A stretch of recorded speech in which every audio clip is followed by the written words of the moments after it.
అందరికీ నమస్కారం. అంటే ఒక నెల రోజుల క్రితం నట్టి అన్న ఆఫీసులోనే ఇక్కడే కూర్చొని నేను అన్న పెట్టడం జరిగింది. నేను అనుకున్న ఉద్దేశాలు కూడా జనాలకు త్వరగా వెళ్ళిపోయినాయి. ఆ రోజు కూడా అది ప్రతి వీడియో కూడా ఒక సంచలనం సృష్టించింది. మాట్లాడిన వీడియో ఆ రోజు నేను చెప్పాను, వేమిరెడ్డి గారు ఆయన సతీమణి ప్రశాంత్ రెడ్డి గారు అత్యధిక భారీ మెజారిటీతో నెలలో గెలుస్తా అన్నాను. 2,50,000 ఆధిక్యంలో వేమిరెడ్డి గారు ఉన్నారు, 50,000 ఆధిక్యంలో ప్రశాంత్ రెడ్డి గారు ఉన్నారు. ఓవరాల్గా 165 సీట్లు టీడీపీ 175లో 165 సీట్లు ఆల్మోస్ట్ కైవసం చేసుకుంది. ఆధిక్యంలో కూడా ఉన్నాయి కొన్ని. సో అవి 2-3 అటు ఇటు అయినా కూడా 162 కూడా అవకాశం ఉంది. నేను ఆ రోజు కూడా చెప్పాను, 145 నుంచి 160 సీట్లు టీడీపీ కూటమి కైవసం చేసుకుంటే కొన్ని వందల ఇంటర్వ్యూలో నేను చెప్పుకుంటాను. ఒకసారి మీరు చెక్ చేయండి. మొన్న కూడా ఆరాం వస్తానని అమ్ముడు పోయిన ఒక మనిషి చెప్పినప్పుడు కూడా నాకు తెలిసిన బంధువులు నా మనుషులు భయపడుతుంటే నేను వాళ్ళందరికీ ఒక ధైర్యం ఇచ్చా. 145 నుంచి 160 సీట్లు. ఏంటి ఆ ధైర్యం అంటే, నేను నెల్లూరులో ఉన్నప్పుడు వేమిరెడ్డి గారితో తిరిగేటప్పుడు అన్ని రకాల ప్రజలని నేను విశ్లేషించి అడిగినప్పుడు నాకు అనిపించింది, గంజాయి రోడ్డు మీద అమ్మడం, ఆడవాళ్ళ చేత బూతులు తిట్టించడం, డ్రగ్స్ అమ్మడం, ఇసుక దందాలు, చదువు వచ్చిన వాళ్ళకేమో జాబులు లేకపోవడం, జాబ్ వచ్చిన వాళ్ళేమో ఈ ఐటీ పరిశ్రమలు ఇవన్నీ చూసి కూడా చంద్రబాబు గారు ఇష్టపడ్డం, ఇవన్నీ చూసుకున్న తర్వాత నేను ఆ రోజు చెప్పిన 140-160 సీట్లు కన్ఫామ్గా అంతమించే ఉంటే సంతోషంగా ఉంది. ఈరోజు పవన్ కళ్యాణ్ గారి యొక్క పూర్తి మద్దతుతో, ఆయన త్యాగంతో, ఆయన న్యాయంతో ఈరోజు చంద్రబాబు గారు అన్ని సీట్లు సంపాదించడం అనేది చిన్న విషయం కాదు. పవన్ కళ్యాణ్ గారు ఆయన యొక్క పూర్తి మద్దతు, ఆయన ఆలోచనలు ఈరోజు 165 సీట్లు వచ్చేటట్టు చేశాయి. ఇది ఒకటి ఎత్తుకుంటే, దాని తర్వాత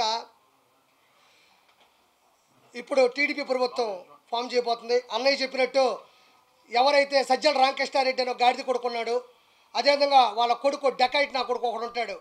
ఎవరు మాట్లాడితే వాళ్ళ కూతుర్ల ఫోటోలు, అక్కల ఫోటోలు, చెల్లెళ్ళ ఫోటోలు మార్పింగ్ చేసి బట్టలు ఊడదీసి కామెంట్లు పెట్టే నా కొడుకు కూడా భార్గవ రెడ్డి ఉన్నాడు.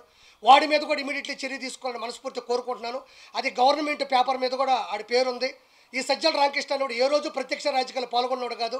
ఈడు ప్రభుత్వ సలహాదారుడు, ఒకప్పుడు sub editor, chief editor, junior editor, Eenadu పత్రికలు కూడా చేస్తున్నాడు ఈ గాడిద కొడుకు కూడా. వీళ్ళందరూ బలోపేతం వల్ల ఈరోజు భార్గవ రెడ్డి, అవినాష్ రెడ్డి వీళ్ళందరి వల్ల కూడా ఒక బాబాయ్ అనే వ్యక్తి చనిపోయినాడు. 31 పెండింగ్ కేసులు ఉన్నాయి. ఖచ్చితంగా రేపు గవర్నమెంట్ ఫామ్ అయిన తర్వాత ఫస్ట్ చేసేటి ఏంటంటే తిరుమల అకౌంట్. నేను ఫస్ట్ నుంచి చెప్తా ఉండా, తిరుమల వెంకన్నతో పెట్టుకున్న ఎవడైనా సరే నాశనం అయిపోతారు. ఫస్ట్ నుంచి చెప్తానే ఉన్నాను నేను చాలా గట్టిగా. అదేవిధంగా వెంకటేశ్వర స్వామితో, శ్రీనివాసుడితో, గోవిందుడితో ఎవడైతే పెట్టుకున్నాడో ఇలా నాయన, ఆయనే పోయాడు అడవిలో పడి. ఈడెంత అంటాను నేను డైరెక్ట్గా. ఈరోజు 165 సీట్లు వచ్చాయంటే కేవలం పవన్ కళ్యాణ్కి మద్దతు కావచ్చు, బీజేపీ మద్దతు కావచ్చు, చంద్రబాబు గారి ఆయన పడ్డ కష్టం కావచ్చు, వాళ్ళ అబ్బాయి యొక్క తెలివితేటలు కావచ్చు, ప్రజలు చైతన్యం కావచ్చు, ఇవన్నీ పక్కన పెట్టుకుంటే కేవలం వెంకటేశ్వర స్వామితో పెట్టుకున్న విధానంలో రేపు వెంకన్న సన్నిధిలో పైన ఒక కమిటీ దిగితే 100% జగన్మోహన్ రెడ్డికి బాబాయ్ హత్య కేసు అవసరం లేదు. రెండో పాయింట్, పాత కేసులు అవసరం లేదు.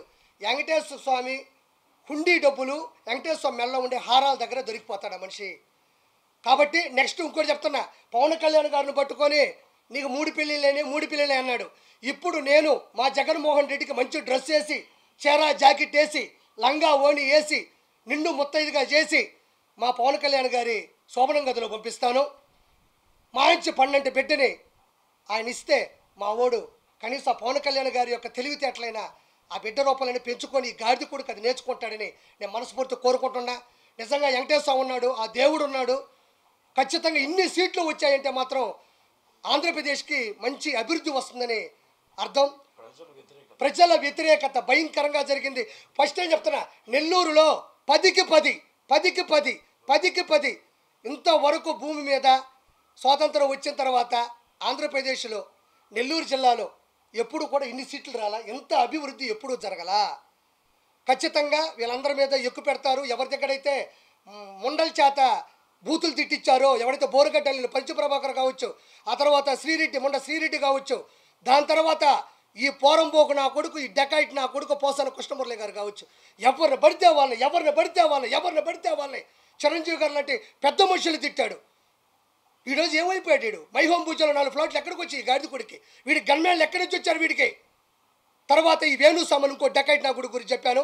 ఈరోజు ఏదో వీడియో పెట్టాడు నా కొడుకు. నేను మొన్నే చెప్పాను, నా కొడుక నువ్వు పిల్లకాయల జీవితాలతో ఆడుకో మాకు.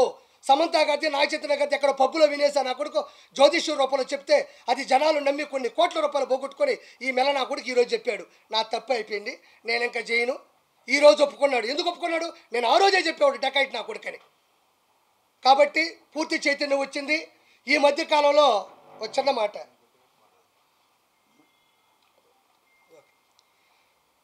పూర్తి మద్దతుతో ఆ దేవుడి దయ వల్ల నా కుటుంబం మీద, నా వ్యాపారాల మీద, మా ఆవిడికి ఎన్ని బూతు మాటలు వచ్చేటివో, ఎన్ని ప్రైవేటు నెంబర్లు వచ్చేటివో, ఎన్ని పెడద్దరాలకి వచ్చే అర్థాలు వచ్చేటివో మీకు ఎవరికి తెలిసి చెప్పుకోవాలా. సౌరాత్రుల్లో డోర్లు కొట్టేవాళ్ళు, నేను వెళ్తా ఉంటే వెనక కత్తులు పట్టుకొని తిరిగిన సందర్భాలు ఉన్నాయి. తర్వాత నా వ్యాపారంలో నాకు వచ్చిన ఫ్రాంచైజీలు మొత్తం ఆపేయడం జరిగింది. రేపు అడ్వాన్స్ తీసుకుందామని లోపల ఈరోజు ఆపేసిన సందర్భాలు ఉన్నాయి. నన్ను పట్టుకొని కొంతమంది నా కొడుకులు అన్నారు, వైసీపీ నా కొడుకులు, గొట్కా నా కొడుకులు, జూన్ 4 తర్వాత నీ పరిస్థితి ఏంటి అని అడిగారు. నా కొడకల్లారా, ఇప్పుడు మీ పరిస్థితి ఏంది? కిరాక్ కార్పి అన్నీ వదులుకొనే రోడ్డు మీద నిలబడి ఆ రోజు ఇక్కడే ప్రెస్ మీట్ పెట్టాడు. మీలో ఒక్క నా కొడుకనే వైసీపీ నా కొడకలకి ఆర్పీలో మాట్లాడే దమ్ముందా? ఎవరైనా మాట్లాడగలరా? మీకు దమ్ముంటే నా కొడకల్లారా 4వ తారీఖు ఏంటన్నా, 4వ తారీఖు మీ ముందే ఉన్నా నా కొడకల్లారా. 165 సీట్లు 20 చిల్లర ఎంపీ సీట్లతో కిరాక్ కార్పి ఈరోజు నిలబడ్డాడు. ఒక కమిడియన్, ఒక చేపల పులుసు పెట్టుకున్న ఒక కిరాక్ కార్పి. మీరు ఎంతమందికి దమ్ముందరా నా కొడకల్లారా? మినిమం చదువు కూడా చేత కాదు నా కొడకల్లారా. గొట్కాలు వేసుకునే నా కొడకల్లారా, గోండా నా కొడకల్లారా, పశువులు నా కొడకల్లారా, మృగాలు నా కొడకల్లారా, రండి నా కొడకల్లారా. ఇప్పుడు దిగుతున్నాడు, సరిగ్గా దిగినాడు పవన్ కళ్యాణ్. తట్టుకోగలరా? పప్పు పప్పు అన్నారు, దిగింది నిజమైన నిప్పు. ఆపుతారా? చంద్రబాబు నాయుడు గారు మీ వాడు ఏసీ బస్సులో నా కొడకల్లారా మేమంతా సిద్ధమని పెడితే చంద్రబాబు నాయుడు గారు 78 సంవత్సరాల వయసులో కాంప్యాన్లో 3 గంటలు లెక్కన రోజుకు 3 సభలు నడిపిన ఆయన చతురత ఎక్కడ? ఆయన చరిత్ర ఎక్కడ? మొహమీట పెట్టుకొని రాయి తగిలిందా వాడికి? ఇప్పుడు చూపిస్తా కొడకల్లారా. ఋషికొండలో ఉండే రాయి తగలుతుంది, 7 కొండల స్వామి కొండ మీద రాయి తగలుతుంది, కొడుకు కిడ్నీలో రాయి తగలుతుంది. ఎక్కడ పోతాడు? యాడే పోతాడు? ఈరోజు కొండలు అనేటివి ప్రకృతి వనరులు. అవి విశాఖపట్నానికి సముద్రం ఎంత అవసరమో కొండలు కూడా అంతే అవసరం. వాటిని సగం చేసి అక్కడ నువ్వు ప్యాలెస్ కట్టుకుంటావా? అక్కడ ఇల్లు కట్టుకుంటావా? వెంకటేశ్వర కొండ మీద క్రిస్టియానిటీ పెస్తావా? వెంకటేశ్వర కొండ మీద ప్రసాదం లేకుండా చేస్తావా? వెంకటేశ్వర కొండ మీద అన్నం ఉడకుండా చేస్తావా? వెంకటేశ్వర కొండ మీద నువ్వు పౌను పొరాకులు, సిగరెట్లు, మటన్లు, చికెన్లు వండుకొని తింటావా? నువ్వు వండుకొత్తలేదా? నువ్వు లైవ్ టికెట్గా నేను మాట్లాడతా. నీ సడుగుళ్ళు, నీ మొన్న కొడుకులందరూ వెంకటేశ్వర కొండ మీద ఎన్ని ఆకృత్యాలు చేశారు. ఈరోజు 1000 రూపాయల టికెట్లు సామాన్య మానవుడు గోయిందా గోయిందంటే పోతున్నారు. ఈరోజు పైకి వెళ్తే సామాన్య మానవులకి నీళ్లు లేవు. ఒకప్పుడు చక్కటి మజ్జిగ, కాఫీ, చిన్న పిల్లకాయలకి వెంకటేశ్వర సన్నిధిలో కదా వెంకటేశ్వర ఒళ్ళు కూర్చున్నట్టు సాంబార్ రైసు, కార్డ్ రైసు. ఎట్ట TTD equal to TDP Chandrababu Naidu గారి హయాంలో. ఈరోజు ఏమైంది? ఈ గాడిద కొడుక్కి వెంకటేశ్వర స్వామి అంటే నీకెందుకంత చులకన? ఈరోజు ఏమైంది నీ బతుకు? నీకు అపోజిషన్ లేకుండా చేసింది ఈ పొజిషన్. పోయి అడుక్కు తిను. నువ్వు ఆ సజ్జల రామకృష్ణారెడ్డి, ఆ భార్గవ్ రెడ్డి, నీ ఐపాక్ టీము కొడక గొట్ట నా కొడకల్లారా. ఈ కొడాలని ఎట్టపోయినాడు ముసలోడు, బొచ్చుగాడన్నాడు. ఎరా బొచ్చుగా నా కొడక రారా, నువ్వు ఎక్కడ నువ్వు రాను మంది మాట్లాడుతావు నా కొడక. తల దించుకొని ఈడు ఆ వలమనేసి గడ్డవరవాడు తల దించుకొని పోతావు. ఏ సిగ్గు లేదా నా కొడకలారా? ఎలా ఓట్లేస్తారనుకున్నారా మీకు జనాలు? మీరు గంజాయి తీసుకుని అంత ఒక సీఎం క్యాండిడేట్ని ఒక ఎమ్మెల్యే క్యాండిడేట్ తిడతాడా? ఒకవేళ మాట్లాడాలంటే క్యాండిడేట్లు మాట్లాడుకోవాలా. ఈరోజు నిన్ను నేను నిలదీసే స్థాయికి ఎందుకు దిగజారిపోయినావు నువ్వు? గొట్కా నా కొడకలారా మీరు. ఏడా పేరు నానియాడు, ఏడా పేరు కిట్టుగాడు ఏడాడు? మిథున్ రెడ్డి, వైవి సుబ్బారెడ్డి, విజయసాయి రెడ్డి ఏటుగాడు ఏడే? వేమిరెడ్డి ప్రభాకర్ రెడ్డి మీద ఎక్కడ పోయాడు? ఎయిర్పోర్ట్ వేస్తావు నువ్వు. చెప్పారుగా డిపాజిట్లు రావని చెప్పిన కొంచెం అటు ఇటుగా పోతా ఉన్నట్టుంది. ఊదు పొగలు ఒకటి వేసుకొని నా అంత సాధ్వి లేదు. నేను ఒక తాళపాక అన్నమయ్య వెంకటేశ్వర స్వామి దగ్గర పోతుంది. రోజమ్మయ్య, రోజా మా అత్తే. అది కాదు ఇప్పుడు ఆమె ఒక హిందూ అండి. నేను ఎవరు తక్కువ అంచనేసి చెప్పట్లే. నేను మా ఆవిడ నా పరిచయం అయిన తర్వాత నాకు మా ఆవిడ పరిచయం తర్వాత ఫస్ట్ నేను తీసుకెళ్ళింది నెల్లూరు దర్గాకి, కస్మూర్ దర్గాకి. అంటే నాకు హిందూ ఆయన ఎందుకు ఇష్టం. నేను 2 సినిమాలకి కో డైరెక్టర్గా క్రిస్టియన్ మూవీకి చేశాను, సేవియర్ అని. ఇప్పుడు కూడా ఆర్పీ నాయుడు అని ఉంటుంది చూడండి. అంటే నేనేదో కమ్మని చెప్పడం కదా, దాంట్లో ఆ పేరు ఉంటుందని చెప్తున్నా. ఆ మనిషి పైకి 30 బండ్లు 40 బండ్లు, ఈమె గన్మ్యాన్లు, ఈమె హోదా, ఈమె టింగు నన్ను చూడు, నా అందం చూడు. ఏమైందమ్మా ఈరోజు? ఏం చూడాలి నీకు? ఎగిరిగిరి పడ్డావు, 1000 కోట్లు దంచావు నువ్వు. ఈరోజు నగిరీలు అట్టర్ ఫ్లాప్ అయ్యావు నువ్వు. ఏం కర్మ నీకు? వెంకటేశ్వర స్వామి దగ్గర జరిగే అవినీతులు ఒక్కరోజు ప్రశ్నించకపోయాను. జగనన్న జగనన్న అందరూ నిన్ను మెచ్చుకుంటున్నారన్న అన్న అన్న గొడ్డలే. ఏం కాదు, 10 మేము ముష్టి వేసాం అనుకోండి, గాడిద కొడకలారా, మీకు 10 ముష్టి వేసాం. ఆ 10తో బతకండి. ఈరోజు అపోజిషన్ లేదు. ఒకటి మాత్రం చెప్తున్నా, అదే అంతే. నేను ఒకటే ఒక మాట మాట్లాడుతూ ఉండా. ఫైనల్గా చంద్రబాబు నాయుడు గారి హయాంలో పవన్ కళ్యాణ్ గారి పూర్తి మద్దతుతో ఈరోజు ఈ గాడిద కొడుకు జగన్కి ఒకే ఒక మాట చెప్తా ఉండా. నేనేమి శ్రీరెడ్డిలా బరిదిగిచ్చి చేతులు ఇట్టు పెట్టో నేను మాట్లాడలే. మా అమ్మ సాక్షిగా మీరు మొదలు పెట్టారు, నేను కొనసాగిస్తున్నాను అంతే. ఈరోజు మాట్లాడుతూ ఉండా. పవన్ కళ్యాణ్ గారు వైనాట్ 175 అన్నాడు. ఒరే గాడిద కొడక, ఇక్కడ వైనాట్ 21 అయిపోయింది. వైనాట్ 21. నీకు వచ్చిన 10 కన్నా 11 ఎక్కువ వచ్చిన ఆయనకి. నిలబెట్టిన 21ని మీరు తిడుతున్నా, కోట్ల రూపాయలు పోగొట్టుకున్నా, సినిమా లేకపోయినా, ఫినిష్ చేయలేకపోయినా నిలబడ్డ చరిత్ర అది. గాడిద కొడకల్లారా, డస్ట్బిన్ నా కొడకల్లారా. 21 వైనాట్ 21 అని ఆయన ఏ రోజు వల్ల. కానీ 21 వచ్చినాయి ఆడ. నీకు ఎన్ని వచ్చినాయి? 10. నా తెలిసి ఇంకా కొంచెం ముందుకు పోతా ఉంటే ఇంకో 3 పోయేటట్టుండే గాడిద కొడుకు. మొత్తానికి గుర్తుపెట్టుకో, నేను ఇత్తలా తిడుతున్నాను అంటే ఎన్ని అగాత్యాలు వచ్చినాయో. అక్కడ తిడుతుంటే తిరగబడ్డ తమ్ముడిని చంపేసి నుంచి ఆవేశం వచ్చింది. ఇసుక దందాలు చేసి గుంటలు పోయి మొత్తం చెరువులన్నీ లోడేస్తే నాకు ఆవేశం వచ్చింది. వెంకటేశ్వర స్వామిని నాశనం చేస్తే నాకు ఈ ఆవేశం వచ్చింది. గంజాయిని నడి రోడ్ల మీద పట్టపగలు అమ్ముతుంటే నాకు ఈ ఆవేశం వచ్చింది. జగన్మోహన్ రెడ్డి ఉచ్చలాంటి ముందు తీసుకొచ్చి మిగతా వాళ్ళందరికీ అమ్ముతుంటే ఆంధ్రాలో నాకు ఈ ఆవేశం వచ్చింది. నా ఆవేశంలో నేను 100 అంట.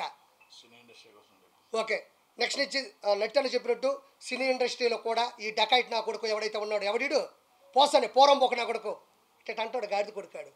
వాడు పోయాడు. వాడికి FDC చైర్మన్ అంటే ఫిల్మ్ డెవలప్మెంట్ కార్పొరేషన్ ఎవడికి తెలియదు. వాడు ఏ రోజు ఫిల్మ్ డెవలప్మెంట్ కార్పొరేషన్ అంటే నట్టనుకున్నంత నాలెడ్జి, నట్టి కుమార్ అన్నకున్నంత ప్రేరణ, నట్టి కుమార్ అన్నకున్నంత ఆవేదన ఏ రోజు ఆ గాడిద కొడుకులో నేను చూడలే. FDC చైర్మన్ అంటే, అయ్యా జగన్మోహన్ రెడ్డి గారు చిరంజీవి గారి ఇంటి ముందు ఇది చేద్దాం, లేకపోతే నాగార్జున గారితో పెట్టి కొంచెం వీళ్ళందరినీ నిధులు తీసుకొని ఒక ఇల్లు కట్టిద్దాం, లేకపోతే ఇంకోటి చేద్దాం, FNCC చేద్దాం, ఫిలిం ఛాంబర్ చేద్దాం, 24 క్రాఫ్ట్స్ ఉన్నాయి, వాటిని పైకి తీసుకొద్దాం సార్, రకరకాల సంఘాలు ఉన్నాయి, లేకపోతే నిరుపేద కళాకారులకు ఇల్లు పట్టాలు ఇద్దాం, లేదంటే నిరుపేద కళాకారులకు 24 గంటల భోజనం అనే ఒక పథకం పెడదాం. పాపం ఆర్టిస్టులు కృష్ణానగర్లో భోజనం పెడతాం. ఈ వదిలేసి చిరంజీవి గారు ఓడిపోయారు, పవన్ కళ్యాణ్ గెలవడు. చిరంజీవి గారు ఓడిపోయి ఒరే బొచ్చుగా 21 వచ్చిన ఈ గాడిద కొడుకుడు చిలకలూరుపేటలో వీడికి ఏమొచ్చినాయి? వీడికి ఆ రోజుల్లో డిపాజిట్ రాని గాడిద కొడక ఈరోజు పవన్ కళ్యాణ్ గారి స్థాయిలో మీద గాడిద కొడకలారా తిట్టారు. ఈరోజు ఒక చరిత్ర అయిపోయిన ఆ తిట్లోని కలిపి. కాబట్టి ఇంత గొప్ప విజయాన్ని అందించిన ప్రజలందరికీ నేను వాళ్ళ పాదాల మీద పడి నా నమస్కారాలు తెలియజేసుకుంటూ, నేను మీ కిరాకార్పిని. జై చంద్రబాబు, జై పవన్ కళ్యాణ్, జై బీజేపీ, జై లోకేష్ బాబు, జై ఆంధ్రప్రదేశ్.